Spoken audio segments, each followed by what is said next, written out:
Towards the end of the 1640s, Rembrandt began to withdraw from his busy, successful life. It was a spiritual, not a material withdrawal. The old writers who attributed it to adverse criticism of the Night Watch disregarded all the evidence. Why they supposed that Rembrandt had passed out of favour in face of the long sequence of portraits, often of well-to-do people, painted in the middle 1650s, one cannot imagine. In addition, there were at least 3 important public commissions, orders from Sicily and Florence.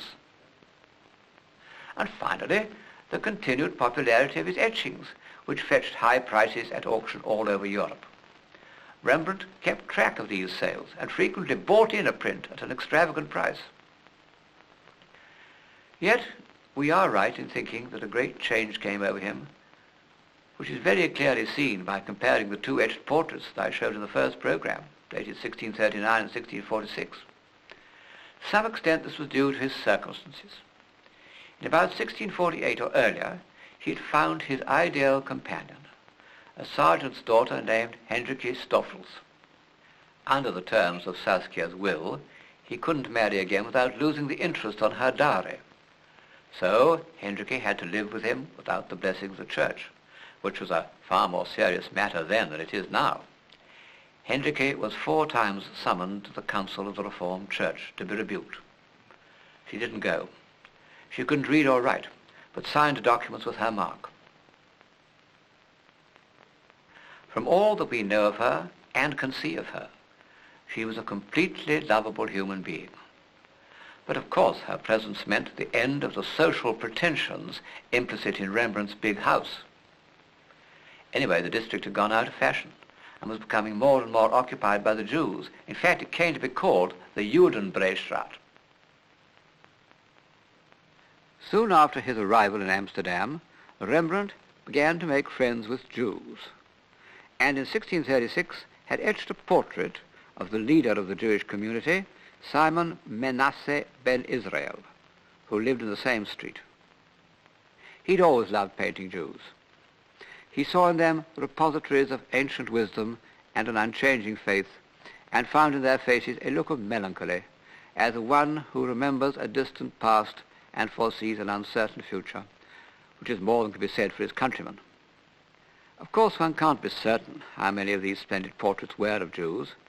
However, he had no illusions about them, as is shown in this almost satirical etching of Jews in a synagogue, which is incidentally a masterpiece of composition on 2 planes, through the use of perspective.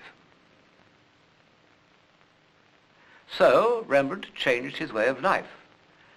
But it would be a mistake to suppose that he cut himself off altogether from the prosperous official world of Amsterdam. He continued to paint fashionable people, and he made one friend who was to become prominent in public life, Jan Six. Six was a rich man whose large house in Amsterdam still stands, and he'd married the daughter of Dr. Tulp, so he was at the center of the establishment. In 1647, Rembrandt did an etched portrait of Six, for which this is a spirited drawing. But when it came to the actual etching, his friend evidently persuaded him to dwell on the studious and poeticizing aspect of his character, adopt a quieter pose, and include a pile of old books. It's one of those over-finished etchings of a kind once much admired, which have almost the quality of a mezzotint. Six had a house in the country where the atmosphere seems to have been more relaxed, and Rembrandt did some unpretentious drawings of his friend reading. And one of the simplest and most direct of all his etchings, known as Six's Bridge. Finally, Rembrandt did a painting of Six, which is perhaps the most direct and vivid of all his great portraits. The surface is not fused and worked over, as it usually is in a Rembrandt, but the brushstrokes are sharp and clear, as if it were painted on panel. Six has outgrown the pose of the young contemplative and has become a thoughtful man of action. But he has not abandoned his poetic ambitions, for he wrote a verse about the picture, "Such a face had I, Jan Six, who since childhood have worshipped the Muses." Following the fashion of the time, Six kept a family album, and in it Rembrandt did a drawing of Homer reciting his verses. It's in a far more classical style than his earlier drawings, without any of their graphic excitement. This is perhaps a good point to look at a change in Rembrandt's style that accompanied the change in his way of life. Baroque art is an art of engagement. The painter is involved in the emotional content of his subject and tries to involve the spectator by twisting movements and emphatic gestures. Withdrawal demands the more stable and enclosed design of classicism. Let me give an example taken from two treatments of the subject of the angel leaving Tobit's family. It is a motive well suited to the Baroque style. As one can see from an etching dated 1641, the group of figures, beautifully and variously involved, is still Baroque, and the angel shows the soles of his rather too rustic feet. Then, for the next 12 years, Rembrandt continued to brood on the appearance of angels, and came to the same conclusion as the creators of early Christian iconography, that they must have resembled the winged victories on antique monuments. We see the result in a drawing of the angel leaving the family of Tobit, datable about 1656, which is like a classical commentary on the etching of 1641. Where did Rembrandt acquire his knowledge of classic art? Chiefly from engravings, both of antique reliefs and of high Renaissance figure compositions. His inventory mentions 6 portfolios of engravings after Raphael alone. The most intriguing item it contains is called The Precious Book of Andrea Mantegna. It contained one of Mantegna's most famous drawings, The Calumny of Apelles, of which Rembrandt made a careful copy, copying even Mantegna's writing, although he does allow himself some touches of Rembrandt's shorthand. The precious book certainly contained Mantegna's engraving, The Virgin and Child, a design so complete that Rembrandt didn't want to vary the pose, only to put the Virgin into contemporary dress and set her in her room with Joseph looking in through the window. Usually, the study that Rembrandt had made of these Renaissance models was so completely absorbed into his own style that we should never be aware of it if the original copy hadn't survived. Here's a copy he made of a drawing by a pupil of Raphael's named Polidoro da Caravaggio. And one can hardly imagine a more dogmatically classic design. The figures parallel with the picture plane, bounded by an inner and an outer arc. By various stages, the discipline loosened its grip till the classic construction becomes this perfectly natural and spontaneous-looking etching of the entombment. The grandest and most austere of Rembrandt's compositions in the high Renaissance manner is his etching of Christ presented to the people, done in 1655, a proof that he could execute monumental painting equal to that of the Renaissance. The basic idea is a contrast between the frontal, implacable architecture, symbolizing the rule of justice, and swarming, disordered humanity, the public. Christ and the high priest are presented on a higher plane and, as it were, more rigidly encased in their abstract setting. Compared to the earlier versions, the literary content is of secondary importance. Of course, anything that Rembrandt does is crammed with humanity, but the Dickensian mixture of satire and sentiment has vanished. There are no indignant priests, and most of the crowd are watching this crucial moment in human history as if it were a street accident. Only one old man on the right seems to be genuinely moved. The high priest is a dignified character, not without a certain pathos, as of one who unwillingly fulfills his destiny. Christ views the scene with a strange detachment and makes no direct appeal to our emotions. This contrast between the milling crowd below and the solemn party on the platform was abandoned in a later state of the etching, when Rembrandt made one of the most drastic changes ever inflicted on a work of art. The crowd, shoving and gesticulating round the base of the podium, is removed, save for 2 figures peering anxiously round the corners. and in its place appeared two arches, shaggy, rusticated, irregular, the greatest possible contrast to the trim abstraction of the earlier design. Between these arches, in a few rare impressions, is a shadowy figure whose flowing beard and braided hair are those of an antique river god, and who rests his arm on a pitcher, but his pensive pose is unmistakably Michelangelesque. A powerful intellectual construction is sacrificed to an imperative dream. In the following year, 1656, Rembrandt received from the Anatomy Theatre a commission to do another and much larger painting of a dissection, this time by Dr. Johann Dayman, who had succeeded Dr. Tulp as head of the medical school. The two pictures hung together in the Anatomy Theatre and, for those with eyes to see, must have been a moving demonstration of how Rembrandt's art, over 20 years, had gained in depth. To our eternal loss, Dr. Dayman's Anatomy was burned in a fire, but a fragment was recovered and is now in the Rijksmuseum. Fortunately, Rembrandt had made one of those small drawings which he used to make to show how the picture should be framed, and from this we can try, imaginatively, to reconstruct the original. This was Dr. Dayman's first dissection of a corpse and a solemn moment in his career. Rembrandt has therefore based his design on a most awe-inspiring figure, the foreshortened dead Christ in Mantegna's great picture in the Brera. And he's given the head an expression of living pathos, the head of a god of human sacrifice. Involuntarily, we look for stigmata on hands and feet.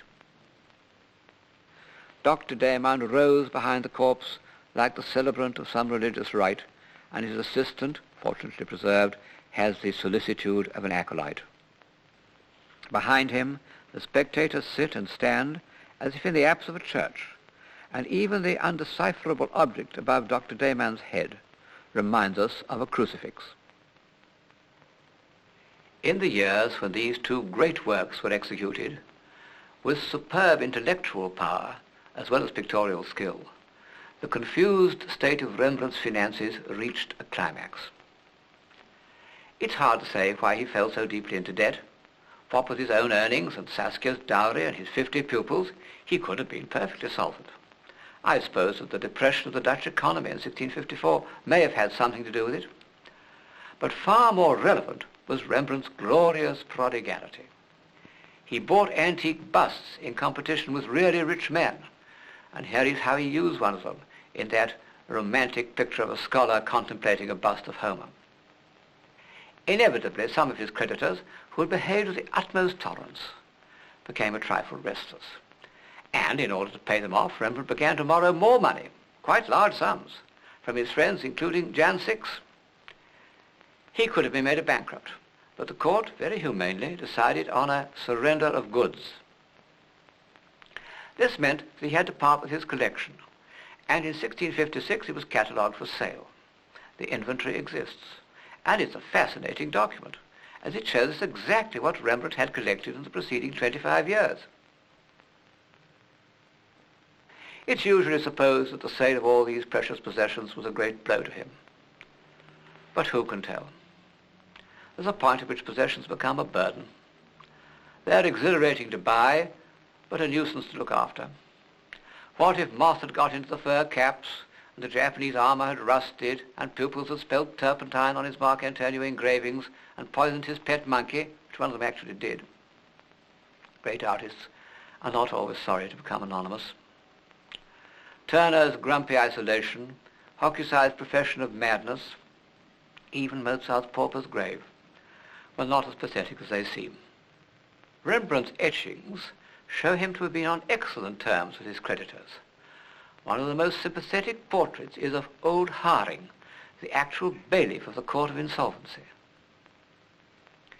As we have seen, the grandest and calmest of all his self-portraits was done in the year of his sale. The only institution that behaved badly to him was, predictably, his own union, the Guild of St. Luke. It brought in a special clause that any member who had been sold up could under no circumstances be allowed to carry on trade. he was saved by Hendrick and Titus, who formed themselves into a company, sold all his work, and gave him free board and lodging. It's now time to return to these two companions to whose love and loyalty the world is so deeply indebted. We know Titus at every age. We see him as a small boy puzzling over his lessons in one of Rembrandt's most exquisitely painted pictures. That hand and thumb pressed against the chin is an example of delicate observation and plastic colour which even he never surpassed. Then we see him growing to manhood, and most beautiful of all, we see him in the habit of a monk. Finally comes the portrait of Dulwich, which must have been done shortly before his marriage. As for Hendrick, we see her in every possible aspect, from the study of her paddling in a stream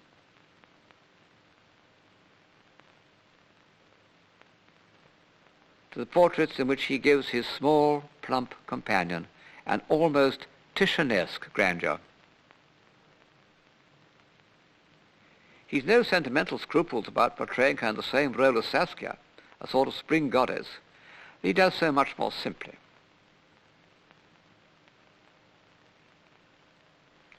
Above all, she is the subject of one of his greatest pictures, the Bathsheba in the Louvre.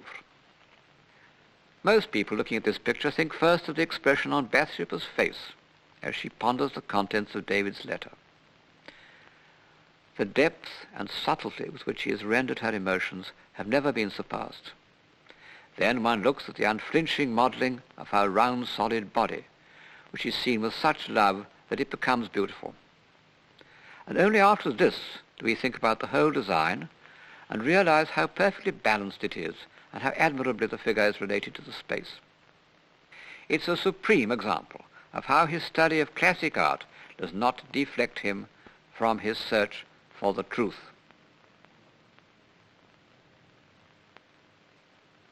This was the period of Rembrandt's finest portraits. For sheer mastery of design, he never excelled the lady with an ostrich feather fan from the Yusupov collection. It's significant that whereas the great portraits of the 30s and 40s were chiefly of men, preachers, evangelists, fellow craftsmen, the most moving portraits of the 50s are of women. Warmth, sympathy, and insight had come to mean more to him. Many of them are elderly ladies. They culminate in two portraits of Mrs. Tripp in the National Gallery, London, which, hanging in the same room, provide a moving exposition of Rembrandt's approach to portraiture. They are, so to say, her private and her public likeness. The private likeness discloses a latent wit and even a trace of coquetry. We can see that she was once a pretty girl. The public likeness is solemn, frontal, and monumental, and the head, constructed with great severity, denotes the sorrows of a long life. Both are miracles of sheer painting. Sargent said that he usually knew how things had been done, but that this picture defeated him. Perhaps the answer is that every delicate flick of colour was put on after the rest of the paint service had dried. She must have been a very patient old lady.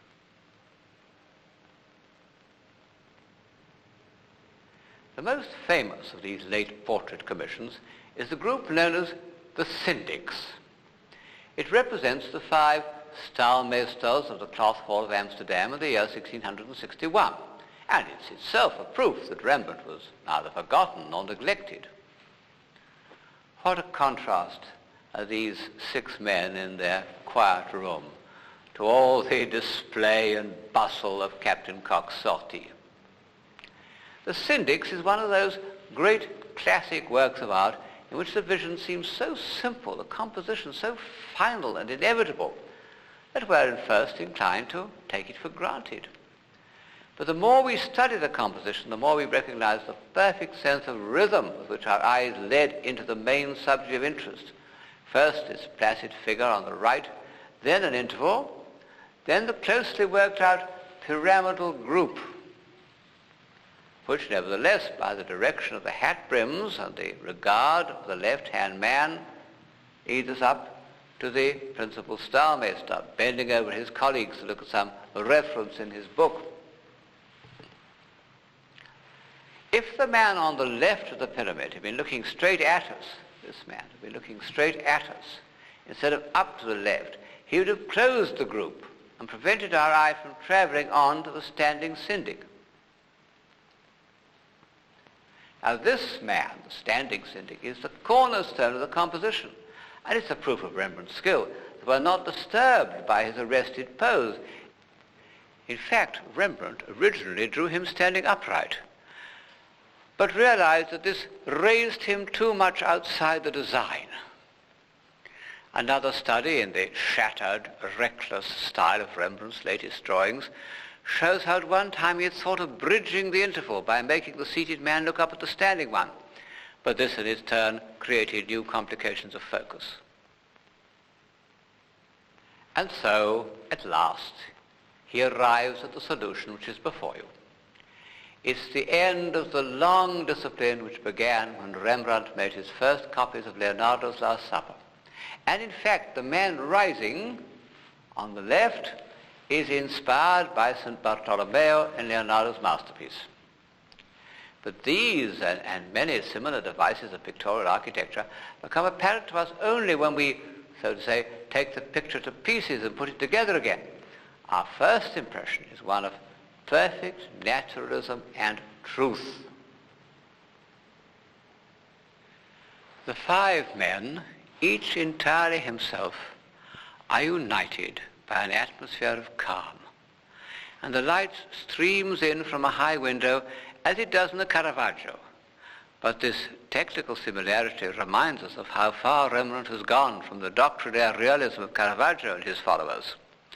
To Caravaggio, light is like a harsh judgment on each form. To Rembrandt, it is like a flood of forgiveness. The Syndics is quietly painted. Unless we examine one of the heads closely, we're hardly aware of the paint surface. All his life, it seems to me, Rembrandt used paint for two different purposes.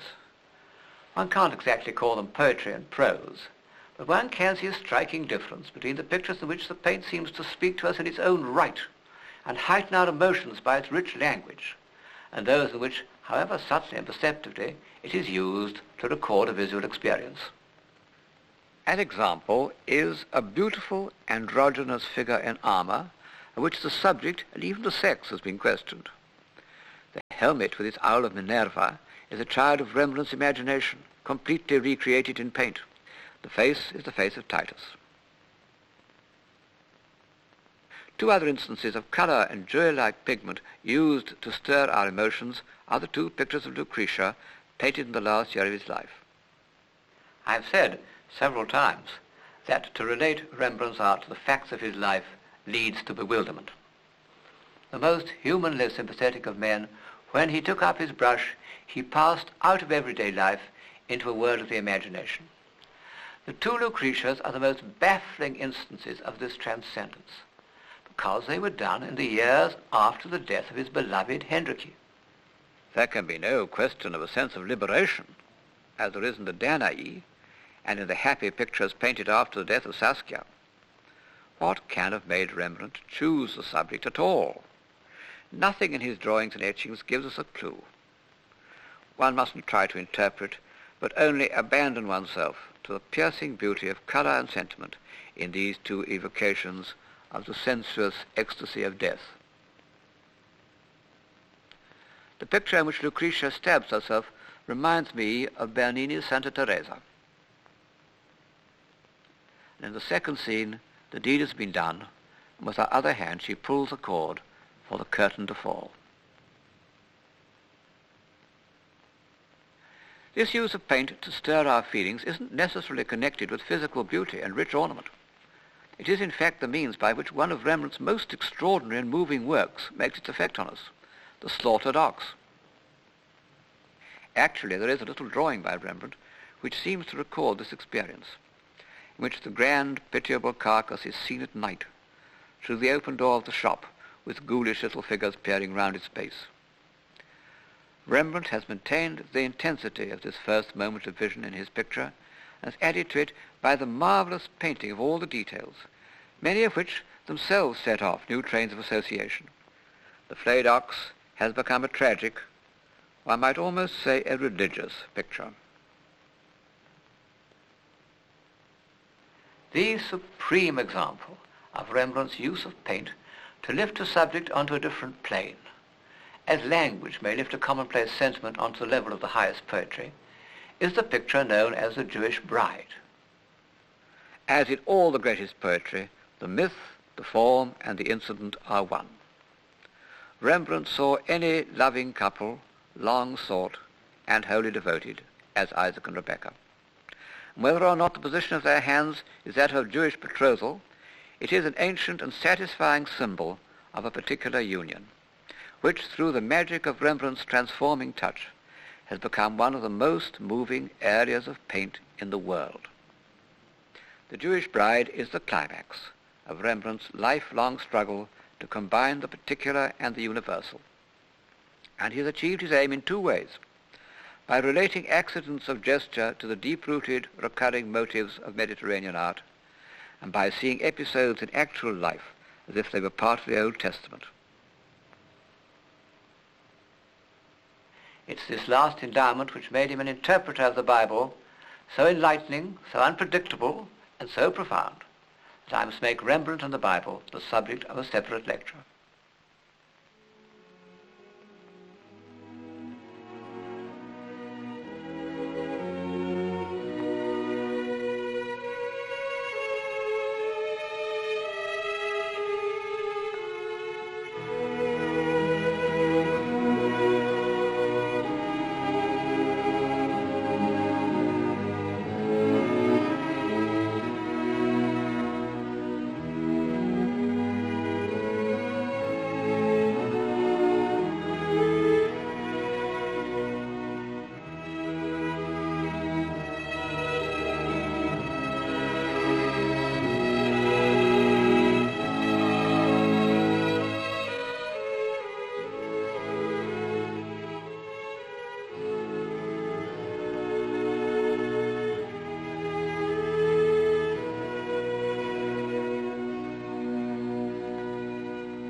Protestantism, like Islam, was a religion of the word and the chant, not of the visual image. And for a century after the first translations of the Bible, there was no Protestant visual art. The word meant the Bible. It's difficult for a Protestant to realize how far this had become a closed book to a Catholic. Not only closed, but prohibited. George Borrow was imprisoned for selling Bibles in Spain. Even today, eminent Catholic historians